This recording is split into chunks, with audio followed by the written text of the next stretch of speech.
What's up, YouTube land? Figured I'd do a little first of the year video. It's February 12th, and I'm starting to work on getting things ready for my seedlings and garden beds that I'm going to build this year. My garden bed from last year is still dead plants and everything still in it. So I'm getting ready to decide where in my yard I'm going to put the 3 new beds. I already got the wood and the bricks to build the first one, and I'll do videos on that. But today's video, I'm going to show you how I'm making my biochar and what it is. Basically, biochar is charcoal that you put in water and liquid fertilizer like fish emulsions and stuff like that, compost tea and water, and you let it sit for about 2 weeks, and it'll absorb all this nutrients and absorb the water. Now, you don't want to put the charcoal in the ground but without being activated, because it'll steal all the nutrients that's in your soil for at least a good year or two until everything balances back out. And you can make your own charcoal, or you can buy what I've got here. I don't know if I can get that in the camera. It's Royal Oak hardwood, and that's one of the pieces. Can you see that? It comes in pretty big chunks, and I really don't want mine in that big of a chunk. So what I'm doing is I got a brick in a plastic tote, and I'm breaking up the charcoal into smaller pieces, kind of like the size of perlite, maybe a little bigger for some of them. And then I'm going to soak them for about 2 weeks, like I said. The longer the better. You can even put it in your compost pile, but I really don't have a compost pile yet.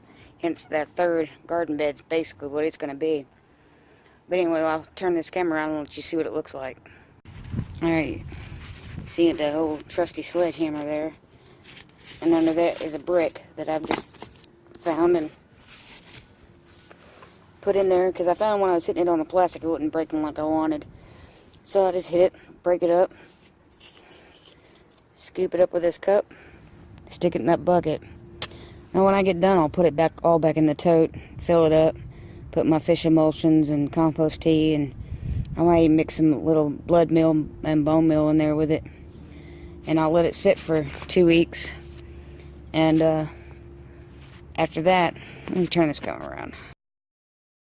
And after that, like I was saying, then I'll stick it 30% into my garden, each garden bed, just like you would perlite. 30% perlite, 30% peat moss, and 30%, or not 30%, 40% compost. I think it's 30, 30, 40. I may be wrong on that, but I'm pretty sure that's how it goes. And I might even use some as a top dressing on that poor grape tree out there that hasn't done anything, because this soil is just too compacted and too rocky. But you can even sprinkle it in your yard, wherever you need it. But it'll hold the nutrients, and even when those microorganisms die, new ones will take its place. And it's basically like a little apartment or hotel form.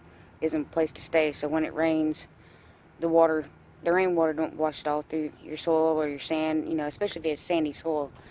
But if you have like really, really good soil, the best this is going to do is aerate it, and it may not be worth the trouble of doing. But I only paid like $17 for a 30-pound bag, and that's going to go pretty far. That bucket was only a third of that bag. So to me, I'm getting my money's worth. And I'll give you updates throughout the year, and we'll see if it really does make a difference. I do believe it will. Studies show that it will. Oh, we got a plane coming. Gotta love real-life video shooting. I look like a hot mess, but when I came out this morning, it was 41. It's warmed up a little bit, but I'm still not wearing a ponytail. It's not that warm. Anyhow, hope everybody is getting ready for the new gardening season. I know in my area, I'm going to be starting my seedlings soon, and can't wait. It's already driving me insane. I've already got the wood and the bricks to build my first garden bed, and I'm going to do a video on that, because I wish I would have found it last year. It's super easy, and like $50 for a 5x10 bed. Now that's not including your soil, but still $50 for the wood and the bricks to do it, and the way they slot in, you just slot them in. You can't beat it. But like I said, I'll do a video on that. But I'm super excited and can't wait to do that one. But as saying goes, I'm burning daylight, so I'm going to get on out of here and finish this charcoal up. Anyway, if you like this video, give me a thumbs up, hit the subscribe button, and hit that little bell notification.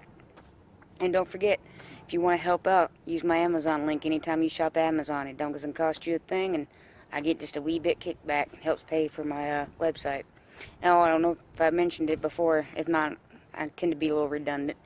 You can go over to gardenforcheap.com, and I have a blog post about biochar if you want more details. The only thing I didn't put in that blog post was basically it's a replacement for perlite. And I've looked up, there's been some university studies on it saying that it can even be used as perlite, like even in your greenhouse, so I figured it'll work great for the garden bed. Anyway, until next time, YouTube land. Peace.